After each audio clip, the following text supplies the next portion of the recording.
అందరికీ నమస్కారం. మా వీడియోస్ కనుక మీకు నచ్చితే లైక్ చేసి మా ఛానల్ని సబ్స్క్రైబ్ చేసుకోండి.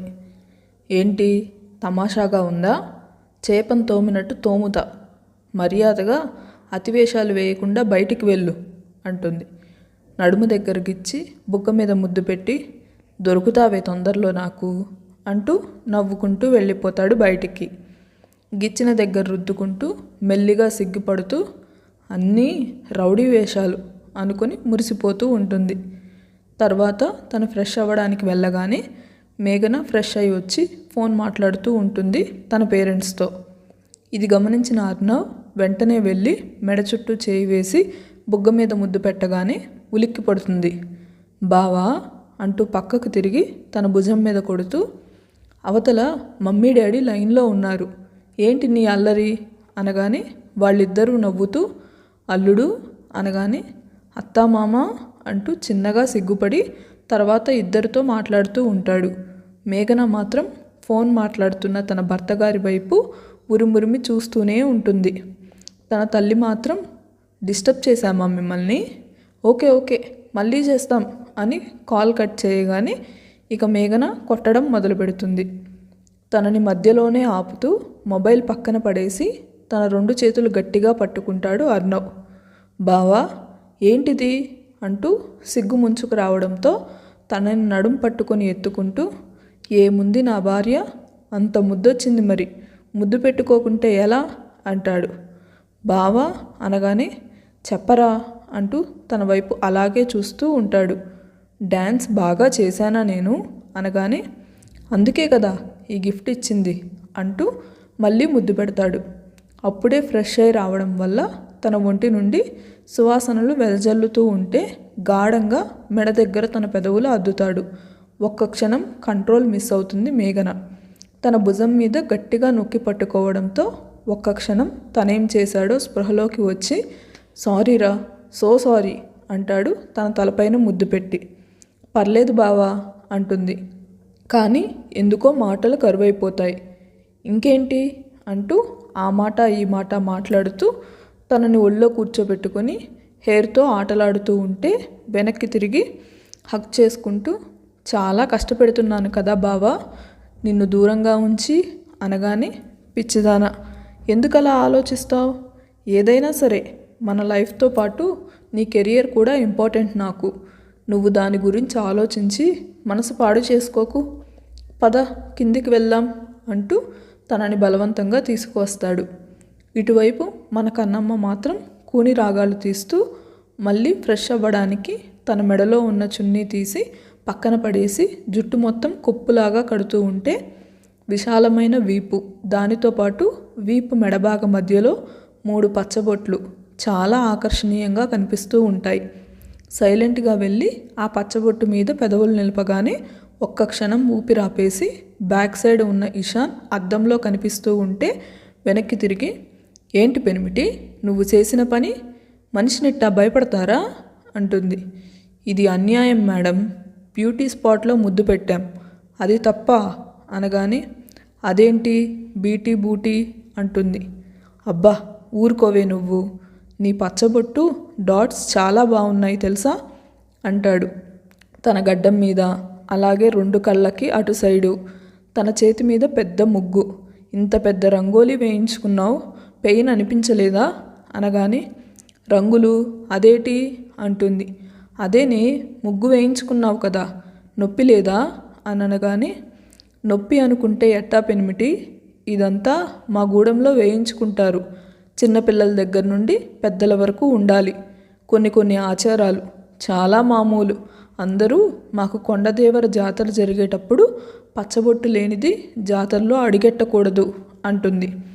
తన వైపు అలాగే చూస్తూ, డ్యాన్స్ చాలా బాగా వేసావు తెలుసా, నేను అస్సలు ఎక్స్పెక్ట్ చేయలేదు అంటూ, ఎలా నేర్చుకున్నావే ఇంత బాగా అంటాడు. మేము చిన్నప్పటి సంధి వేస్తూ ఉంటాం కదా, అదే అలవాటైతా ఉంటుంది. ఇక చిన్నలు పెద్దలు అని లేకుండా మేమందరం చేస్తూ ఉంటాం ప్రతి పండగకి, అదొక ఆనందం, భలే ఉంటుందిలే అంటూ ఏదో ఆలోచిస్తూ ఉంటే తన ఆలోచన గ్రహించి, మీ వాళ్ళందరూ గుర్తొస్తున్నారా అంటాడు.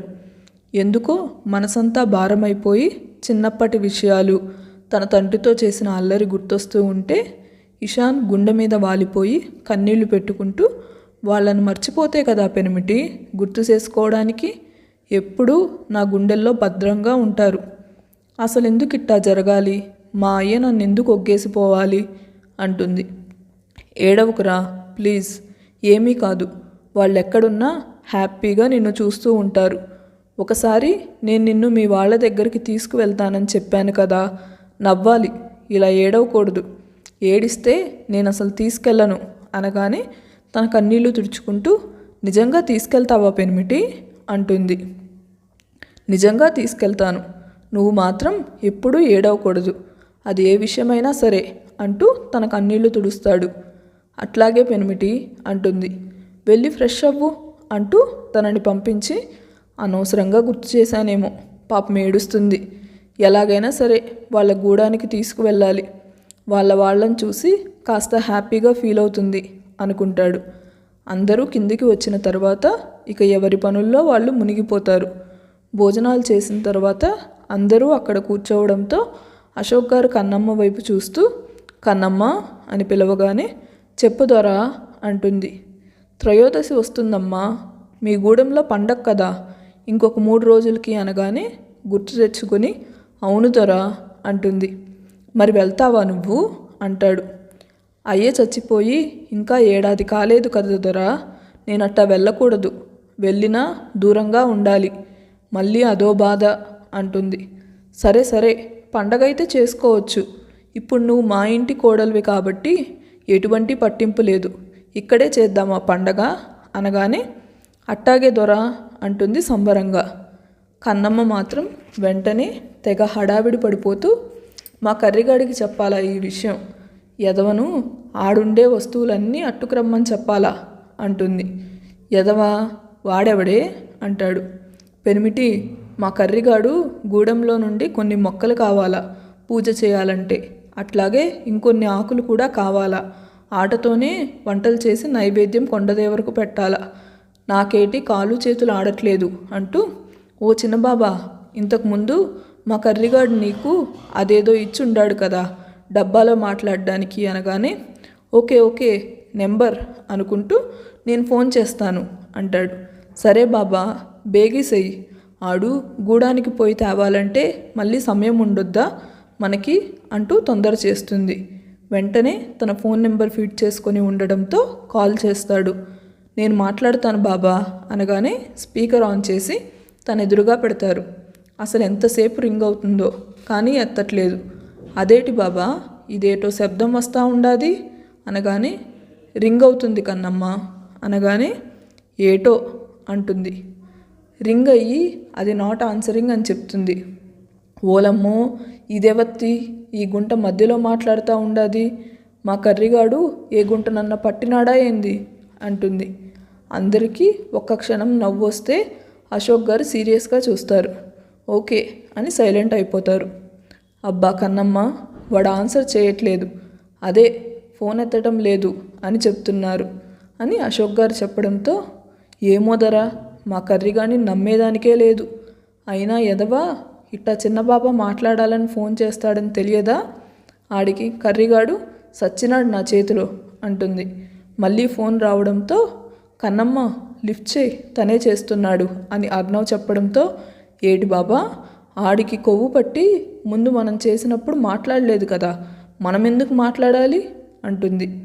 అంజలి గారు నోటి మీద చెయ్యి వేసుకొని, ఓసిని ఈగో తగలయ్యా అంటుంది. ఈగోనా, ఏమిస్తావు నాకు అంటుంది. అంటే కన్నమ్మ దృష్టిలో ఈగో అంటే ఇదిగో తన చేతిలో ఉన్న వస్తువు తీసుకోమని అర్థం. అబ్బా అది కాదే, నీకింత పంతం ఏంటి, ముందు ఫోన్ లిఫ్ట్ చేయి అని కట్ అయ్యే సమయానికి లిఫ్ట్ చేసి స్పీకర్ ఆన్ చేయగానే హలో అంటాడు. ఏందిరా కూస్తా ఉండవు కర్రిగా అంటుంది కన్నమ్మ. కన్నమ్మ అంటాడు. అవును బే, నేనే అవతల మాట్లాడేది మా కర్రి సచ్చినోడు కాదు, ఎవరితో గుంటను పట్టినాడు అనగానే, ఏటి కన్నమ్మ నువ్వనేది అంటాడు. మరి లేకపోతే అది ఎవరితో మధ్యలో కూసినది, నువ్వు మాట్లాడాలని తెలియదా అంటుంది. అబ్బా, నేను ఫోన్ లిఫ్ట్ చేయకపోయేసరికి అలా చెప్పుంటారు లేవే తల్లి అంటూ ఏంటి ఫోన్ చేశావు అంటాడు. ఇంతకీ బాగున్నావా అనగానే, ఓయబ్బో అత్త చచ్చిన 6 నెలలకి నీలాంటోడే ఓయమ్మో మా అత్త చచ్చిపోయిందని ఏడ్చినాడంట. అట్టా ఉండదు నీ అవ్వారం. పాపం కర్రిగాడు. నువ్వు మాట్లాడేటప్పుడు బాగుండావా కన్నమ్మ అని అనకుండా ఇప్పుడు తీరుగ్గా చెప్తా ఉండావే కర్రీ సచ్చినోడా అంటుంది. నీ తిట్ల బంగారు తల్లి. ఇంతకెలా ఉన్నావు? సార్ ఎలా ఉన్నారు? ఇంకా మీ అత్త మామ అనగానే, అందరూ బాగుండారు కర్రిగా. తొందరలో మనకు పండగ ఉండాది కదా, నువ్వు గూడెంకి పోయి అన్నీ అట్టుకురా. నేను ఈడే మా అత్తగారింట్లో పండగ చేస్తా ఉండా. ఒరే కర్రిగా, మనోళ్ళందరినీ అడిగానని చెప్పు. పెద్ది, సుక్క, ఎన్నెలమ్మ, ఎల్లమ్మ ఎట్టా ఉండారు నాకు చెప్పాలా నువ్వు, లేదంటే నిన్ను చంపి బూడుస్తా కర్రిగా అంటుంది. సరేలే తల్లి, నేను అన్నీ తెచ్చిస్తాను అంటాడు. ఏందిరా విసుక్కుంటా ఉండావు అంటుంది. అమ్మ మాత, నేనేమీ ఇసుక్కోలేదమ్మా. మా వనదేవత నువ్వు. నిన్ను విసుక్కుంటే మా మా తల్లి అంటూ ఎలా ఉన్నావు చెప్పలేదు నువ్వు అంటాడు. నేను బాగున్నానురా కర్రిగా. పెద్దమ్మ పెద్దయ్య ఎట్టా ఉండారు అనగానే, ఆళ్ళకేటి కన్నమ్మ, మీ బావగారి దయ వల్ల కంట ఆపరేషన్ అయిపోయి చక్కగా ఉండారు అనగానే, అవునరా ఆయాల బాబా చెప్పినాడు. నాకే కుదరక రాలేదు. నేను ఒక పాలి వచ్చి అందరినీ చూడాలా, చాలా యాదికొస్తా ఉండారు అంటుంది. అట్లాగే కన్నమ్మ, నువ్వేమీ బాధపడమాకు. వెళ్ళి గూడానికి నీకు కావాల్సిందన్నీ నేను రేపటి సంధి తీసుకొస్తా అంటాడు. అట్టాగేరా కర్రిగా, జాగ్రత్త. ఏ గుంటనన్నా తగులుకుండేవు. దురద గుంటాకు రాసుకుంటే ఎట్టా ఉంటుందో అట్టా ఒళ్ళంతా పుండి పెట్టిపోతారు. నోరు మూసుకొని పని చూసుకో అంటుంది. అట్లాగే తల్లి అంటాడు. మిగిలిన వాళ్ళంతా అలాగే చూస్తుంటే వాళ్ళ వైపు తిరిగి, ఏటి అంటుంది. ఎవరితోనూ చక్కగా మాట్లాడవానే నువ్వు అంటాడు ఇషాన్. అదేటి పెనిమిటి అంత మాట అనేసినావు, ఇప్పుడు నేనేమన్నాను అంటుంది. ఎంత తీరిగ్గా చెప్తున్నావే నేనేమన్నాను అని. అవతలోడికి ప్రాణాల మీద ఆశ అనేది లేకుండా చేస్తావు కదా. పాపం ఏదో బుద్ధి తక్కువ, లేటుగా అడిగాడు బాగున్నావా అని. దానికి అంత పాఠం చదవాలనా అంటాడు. నాకేడ చదువచ్చని నేనాడ చదివినాను, ఆ చదువు చెప్పమనే కదా మిమ్మల్ని అడిగేది అంటూ మళ్ళా ఆవిడకి గాలి చదువు మీద మళ్ళేసరికి, ఓ పెనిమిటి, నిన్ను అడిగినాను కదా చదువు చెప్పమని, నువ్వు నాకు ఇంగిలి పీసు నేర్పియలేదబ్బా అంటుంది. ఎవరో ఒకరు ఇంగిలి పీసు నేర్పించి పుణ్యం కట్టుకోండబ్బా మా కన్నమ్మకి. అబ్బా మేడంకి ఎప్పుడు గుర్తొస్తే అప్పుడు మేము ఇంగిలి పీసులు నేర్పించాలి కదా అనగానే, అవు పెనిమిటి, నాకు చాలా పనులుంటాయి కదా, గుర్తొచ్చినప్పుడే నేర్చుకోవాలబ్బా అంటూ, నేను నీ దగ్గర చదువు నేర్చుకుంటా అంటుంది.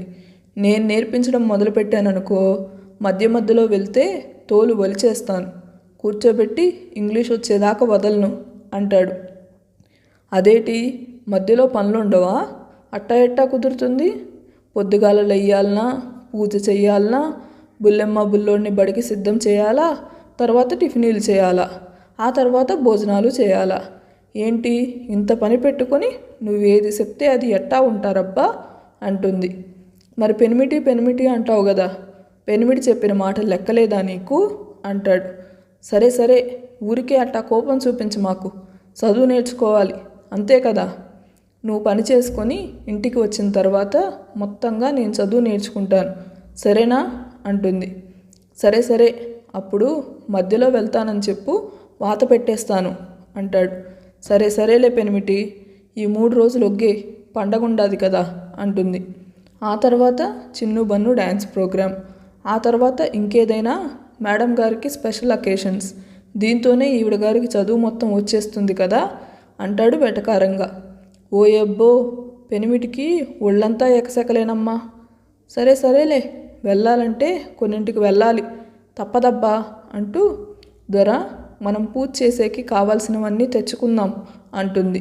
ఇషాన్ మాత్రం కన్నమ్మ బయటికి వెళ్తుందేమోనని, ఎక్కడికి వెళ్ళాలో చెప్పవే, తీసుకెళ్తాను, నాకు మీటింగ్ ఇంకా టైం ఉంది అనగానే అయోమయంగా చూస్తూ, ఎక్కడికి అంటుంది. మరేమో కావాలన్నావు కదా అనగానే అశోక్ గారి కొడుకు వైపు చూస్తూ, వాళ్ళు చేసే పూజలన్నీ కూడా ప్రకృతికి సంబంధించినవి కన్నా, అంటే ఆల్మోస్ట్ కన్నమ్మ వాళ్ళు చేసే పూజలన్నీ కూడా ఆకులు, పండ్లు, పూలు ఇవే ఉంటాయి.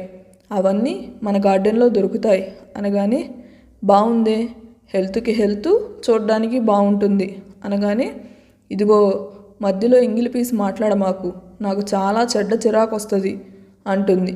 అంజలి గారు కన్నమ్మ తలపైన మొట్టికాయ వేసి, తెలియనివి ఉంటే తెలుసుకోవాలి, చిరాకెందుకు తెచ్చుకోవడం అంటుంది. ఓయబ్బో, ఈ మధ్యన అత్త కొడతా ఉంది దొరా, కాస్త చూసుకో. ఏంటంజు, ఒళ్ళెలా ఉంది అంటారు. అవునా, ఎలా ఉంది, ఇప్పుడు నేను మీ కోడలికి చెప్తే సరిపోతుందా అంటూ కొంగు నడుముకు దోపుకొని, లక్ష్మి ఆ చీపురు కట్ట అందుకోవే అంటుంది. కన్నమ్మ తన కాళ్ళ దగ్గరే ఉండటంతో అంజలి గారి కాళ్ళు పట్టుకుంటూ, ఓయబ్బా, అంత పెద్ద నిర్ణయాలు వద్దమ్మా, మా అత్త బంగారు అంటూ, బుల్లెమ్మ బుల్లోడా పాండి, మనమట్టా పోయి ఇట్ట డ్యాన్సులు వేద్దాం అంటుంది. పిల్లల్ని తీసుకొని గార్డెన్లోకి వెళ్ళిపోతుంది. అంజలి గారు మాత్రం వెళ్తున్న కోడలి వైపు చూసి, అన్నీ అతివేషాలు అంటుంది. అదర్ తన తల్లి వైపు చూస్తూ, మమ్మీ డాడీ, నేను రేపటి నుంచి ఆఫీస్కి వెళ్తున్నాను అంటాడు. అందరూ ఆనందంగా చూస్తే ఇషాన్ మాత్రం పక్కనే ఉన్న తన అన్నయ్య మెడ చుట్టూ చేతులు వేసి అలాగే ఉండిపోతాడు. ఎంత ఎమోషనల్ అయిపోయాడంటే తనకే తెలుసు. తమ్ముడి భుజం చుట్టూ చేయి వేసి, కన్నా అంటాడు. బుగ్గన ముద్దు పెడుతూ, థ్యాంక్ యూ అన్నయ్య, థ్యాంక్ యూ సో మచ్, నా అన్నయ్యగా చాలా రోజులకి తిరిగి వచ్చినందుకు అంటాడు. అర్ణవ్ కూడా తన అన్నయ్య దగ్గరికి వచ్చి, థ్యాంక్ యూ అన్నయ్య అంటూ ఇంకొక వైపు ముద్దు పెడతాడు. దీప్తి మాత్రం కళ్ళనీళ్లు తుడుచుకుంటూ ఆ భగవంతుడికి మనసులోనే కృతజ్ఞతలు తెలుపుతుంది. ఇంకా కన్నమ్మ మీద ఎంత అభిమానం పెరుగుతుందో ఆ క్షణాన. ఇదంతా తన వల్లే కదా. అక్కడి నుంచి బయట గార్డెన్లోకి చూడగానే పిల్లలతో కలిసి మట్టి బొమ్మలు చేస్తూ ఆటలాడుతూ ఉంటుంది. స్వచ్ఛమైన కల్మషం లేని నవ్వు. మేఘన దీప్తి భుజం మీద చేయి వేసి, ఎందుకక్క ఏడుస్తున్నావు అనగానే తన చేయి పట్టుకుంటూ, నేను ఏడవట్లేదు మేఘ, ఇవి ఆనందంతో వచ్చిన ఆనంద బాష్పాలు తప్ప బాధతో వచ్చినవి కాదు, ఇదంతా కూడా మన చెల్లి వల్లే అంటుంది. ఇషాన్ తన అన్నయ్యతో మాట్లాడుతూ, అన్నయ్య మరి ఇక నాకు రెస్టే కదా అనగానే, అదంతా కుదరదు తమ్ముడు, ఇద్దరం వెళ్ళాల్సిందే అంటాడు. అన్నయ్య అంటూ గారాలు పోవడం మొదలుపెట్టి, నేను రాను అంటాడు. నాకు తెలుసు తమరి వేషాలు, ఇప్పుడు మళ్ళీ పబ్కి వెళ్తారా అంటాడు. పబ్కి వెళ్ళను, కానీ అలా అలా ఫ్రెండ్స్ని మీట్ అవ్వాలి, ఇంకా బోలెడన్ని పనులున్నాయి, అసలే పెద్ద పార్టీ చేసుకోవాలి. మా అన్నయ్య ది గ్రేట్ అథర్వ్ సింఘానియా మళ్ళీ ఎంటర్ అవుతున్నాడు కదా బిజినెస్లోకి అంటూ కన్ను కొడతాడు. అల్లరి కోతివిరా నువ్వు అంటాడు. ఈ మాట మీ కన్నమ్మ గారి ముందు అనేవు, సింగరాయుడు, పాపారాయుడు అని ఏవేవో కొత్త పేర్లు పిలుస్తుంది, ఇక కోతి అంటే కొండముచ్చ అని కూడా అంటుంది. దేవుడా, అది పిలిచే పేర్లు అస్సలు తట్టుకోలేమన్నయ్య అంటాడు. ఏ నా కోడల్నేమీ అనకు అంటారు అశోక్ గారు. మీరు చెప్పండి డాడ్, అసలు ఎలా తిడుతుంది అది అనగానే, ఇంకా నయ్యం, నీకు కాబట్టి తిట్టి చెప్తుంది, అదే గూడెంలో అయితే ముందు తన్ని చెప్తుంది. తన ముందు అవతలోడిని నేల మీద స్పృహలో లేకుండా కొట్టి ఆ తర్వాత డైలాగులు చెప్తుంది తెలుసా. అక్కడి నుండి ఇక్కడికి వచ్చిన తర్వాత చాలా కోపం తగ్గించుకుంది అనగానే, అయ్య బాబోయ్, అయితే రౌడీని తెచ్చి నాకు పెళ్లి చేశారా అంటాడు. ఇదే మాట వెళ్ళి నా కోడల దగ్గర చెప్పు అంటాడు. చెప్తాం, నాకేం భయమా అంటాడు. అవునా, సరే సరే చూద్దాం, ఇదే డైలాగ్ రాసి పెట్టుకో, నేను అవసరం వచ్చినప్పుడు అడుగుతాను, అప్పుడు మళ్ళీ రిపీట్ చేయండి ఇషాన్ సింఘానియా గారు అంటారు. ఇంతకీ తమరి కోడలు గారు ఎక్కడో అంటూ దీర్ఘం తీస్తాడు. ఏరా కళ్ళు దొబ్బాయా, ఎదురుగా బంగారు తల్లి ఆడుకుంటూ కనిపిస్తుంది కదా అంటారు. అవునవును, బంగారు తల్లి, ఆడుకోవడానికి చిట్టి అమ్మాయి కదా అంటాడు. తను చిట్టి అమ్మాయినే, వాళ్ళ గూడెంలో ఈ వయసు కంటే ఇంకా ముందే పెళ్లి చేస్తారు, అసలు తన వయసు ఎంత నీకు తెలుసా అంటాడు. అందరికీ ఒకసారి అనుమానం వస్తుంది. అవును, తన ఏజ్ ఎంత అని అప్పుడు అడుగుతాడు ఈశాన్. పోరా, పెళ్ళైన ఇన్ని రోజులు అడుగుతున్నావు అనగానే, అబ్బా చెప్పండి డాడ్ అంటాడు. 19 సంవత్సరాలు అనగానే, వాట్ అని గట్టిగా అరుస్తాడు. ఏమైందిరా అంత గట్టిగా అరిచావు అనగానే, 19 years ఏంటి డాడ్ అనగానే, అవునరా తన వయసు అంతే. కాకపోతే వాళ్ళ గూడెంలో 14 ఇయర్స్ నుంచి పెళ్ళిళ్ళు చేస్తారు. 20 ఇయర్స్కి పిల్లలు పుట్టడం కూడా అయిపోతుంది. అదంతా వాళ్లకు సర్వసాధారణము. ప్రకృతి ఒడిలో పెరిగే బిడ్డలు కాబట్టి వాళ్ళు ఆరోగ్యంగా ఉంటారు. అది కాదు డాడ్ అంటూ తన మనసులో సందేహం మొదలవుతుంది. అంటే రేపు వాళ్ళ లైఫ్ స్టార్ట్ అయిన తర్వాత మళ్ళీ వెంటనే పిల్లలంటే తనకేమైనా హెల్త్ ప్రాబ్లమ్స్ వస్తాయి అని. ఆ డౌట్ ఎలా అడగాలో తెలియలేదు. కొడుకు ఆలోచన గ్రహించి, చెప్పాను కదా కన్నా, వాళ్ళు చాలా హెల్తీగా ఉంటారు, నువ్వు దేనికి భయపడవలసిన అవసరం లేదు. ఈ వీడియో కనుక నచ్చితే లైక్ చేసి మా ఛానల్ని సబ్స్క్రైబ్ చేసుకోండి.